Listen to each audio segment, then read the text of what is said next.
A lively one, I hope, to keep us all awake and going through to the end of the day. So I will do introductions as we go along, but I'll just throw something to think about while I do the introduction. The panel this time.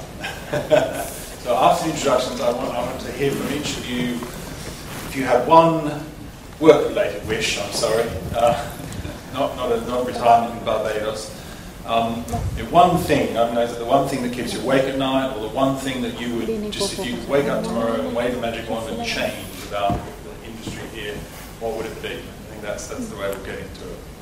Okay, so going across to the introductions, I have my immediate left here, Dave Buterak, who is CEO of OSN, the former head of operations at BSkyB, COO for Astra Malaysia, Star TV in Hong Kong, and Win TV regional network in Australia.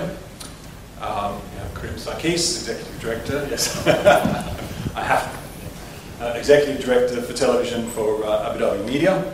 Karim has a background in consultancy, in senior management at LBC. The last 4 years at Abu Dhabi Media, which included the launch of the Premier League pay TV channels.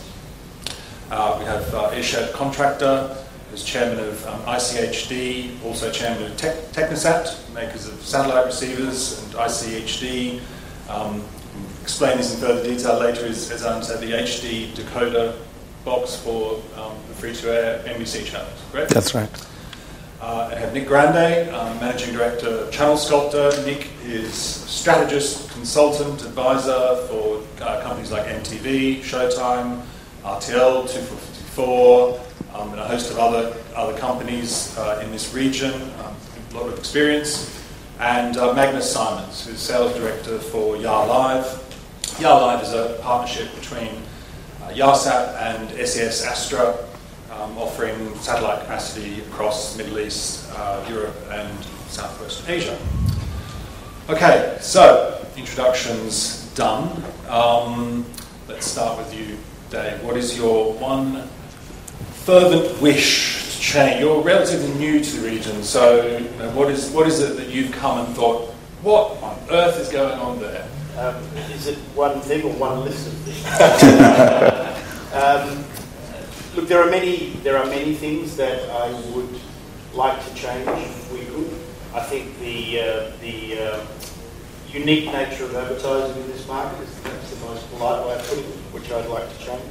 But probably the key thing for any pay TV platform, ourselves included, would be the issue of piracy, and the issue of piracy both in the legal reception and most importantly in this region, the illegal redistribution of content. I think as an industry, that's the one thing that we really need to focus on, so that this industry can actually evolve into the real world and be able to invest significant money that it needs to create a growth industry across the board. And OSN, I mean, you've done a lot with piracy. Do you still perceive that as a major problem? Look, piracy is on two fronts. Technical piracy, yeah, we invested $55 million to do a complete card swap to get a secure conditional access base so that we can eradicate the illegal reception, and that's been very, very effective. We're 16 years in, we're seeing by far and away the biggest sales this company's ever seen. This year we'll add 34% to the sub-base in a single year. So that's fine, that's our responsibility. The illegal redistribution we can't do without assistance from government, and what we really still need to see is some modernisation of the attack on illegal redistribution. Intellectual property crime, unfortunately, by most governments, not all, and by most people, is seen as a victimless crime, and very clearly not a victimless crime. Our industry would be able to invest significantly larger sums of money in original production, in creating skill sets, in advancing the creative industry that we would like to see in this region, if piracy could be eradicated. Okay, and we'll get on to advertising, I promise, later on. It's a subject close to my heart at the moment. Karim, what's your great wish? To sum it up, basically, it would be to wake up and find that television broadcasting has a sustainable business model in this part of the world. That would be the method. I meant something vaguely realistic. He said wish. I think if you look at what's happening in our region, if you take away governments that are willing to lose money in media, if you take away investment arms of government that are willing to lose a lot of money while trying to build sustainable businesses, if you take away high net worth individuals that also seem to be willing to lose money in media, if all of these woke up one day and decided they've had enough, you wouldn't actually have any quality content on the screen. And what's important to remember about broadcasting business is that although it's a very bad business to be in, it does support a very, very large ecosystem of very profitable businesses, whether it's the ad agencies, the media buying, even sometimes outdoor media owners, content producers, actors, and so on. So it's very important that we have a healthy business so that the rest of this ecosystem benefits. And then also, to David's point, that also then means we as broadcasters can then have proper channels that have proper content throughout the day, not trying to squeeze everything into 2 or 3 hours in prime time, because that's all we can afford to do. And so the consumer would benefit, the business, the economy would benefit, and the broadcasters would benefit. You're saying you don't think there would be high quality content if all those subsidizers were out of the market? Effectively, yes. I mean, I don't know if anyone can come up with a single large media group that's producing great stuff that isn't one way or another either subsidized now or had to be subsidized for a very long time to get to where they are now.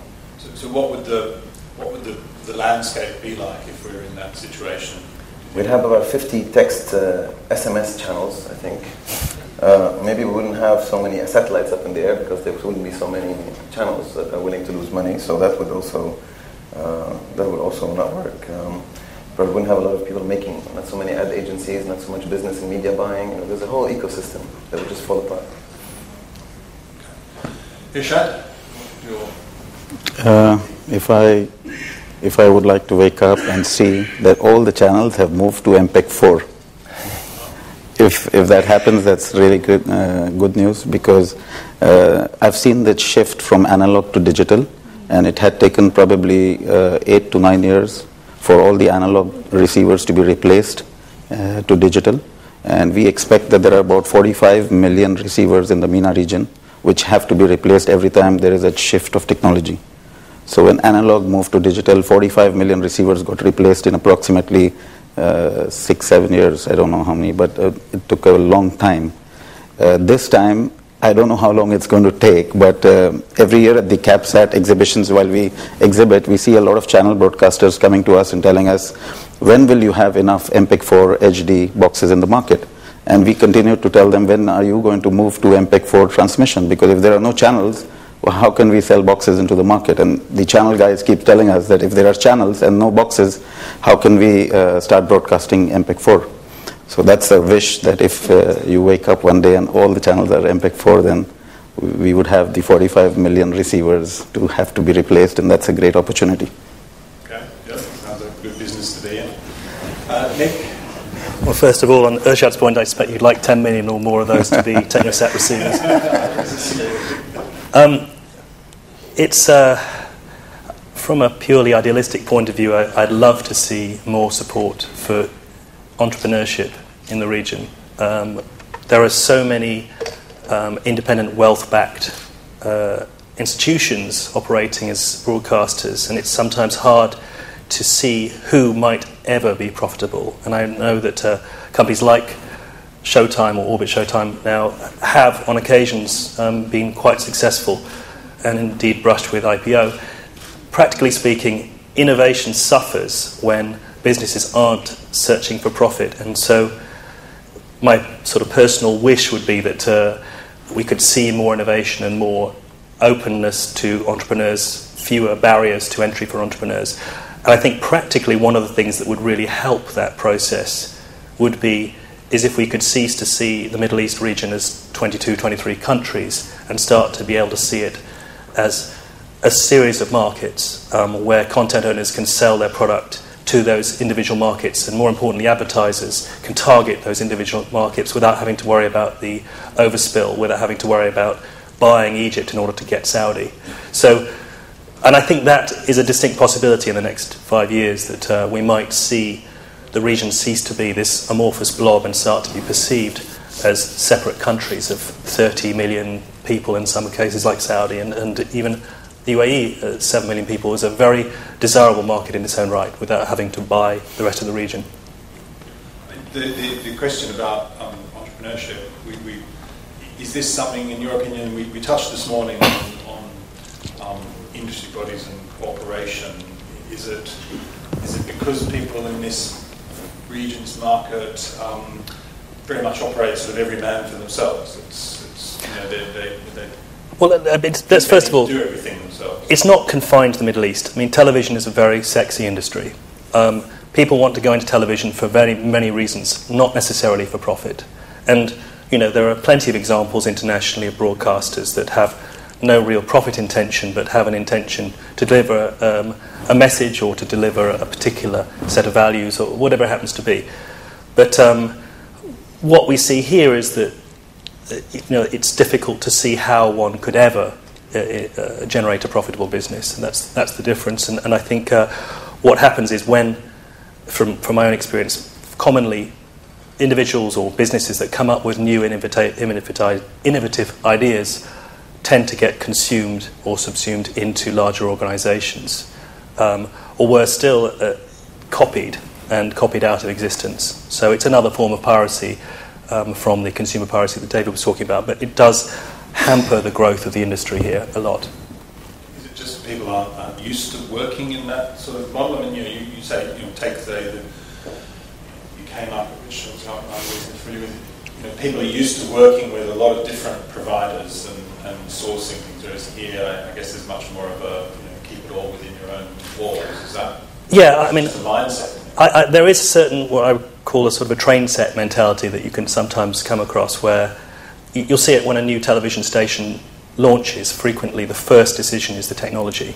It's not about who the audience is or what exactly the product is intended to be, but the first question out of the bag is where are we going to base this, and what technology, how many millions of dollars are we going to spend to create this product. And because there's no sensitivity on the initial outlay price, questions about revenue quite often don't come up until after the channels or the networks have launched. I mean, I have to say that there are efforts, periodically you see real efforts to change that, and in my 7.5 years at Showtime, we were constantly trying to maintain EBITDA positivity. There was definitely the intention to be a business and to recoup some of the initial investment. But it's a very, very competitive market. I think Irshad's efforts in ICHD are very interesting in terms of whether he can generate profitability. It does start smaller as well in terms of small businesses with innovative ideas. I work with a client called Shufi TV, who are the region's main aggregator of electronic programming guide content based out of Jordan. And what tends to happen is their biggest customers tend to be the telcos, and frequently the telcos will look at what they're doing and say, well, that's a great idea, why don't we do that? And there's nothing to stop them from doing it. And Magnus, yes. as a satellite platform? Well, representing YaLive, which recently launched its satellite, I would have to agree with Irshad. Obviously, as YaLive is an HD-only satellite, and conversion to MPEG-4 and HD is definitely a wish that I have. Okay. So going back then to the business models, I mean, that is obviously what's underpinning a lot of this, either by working on satellite platforms or by how the channels operate. How do we get then to a point where we do have sustainable business models? Is it by the platforms, the IT platforms? Is that the way?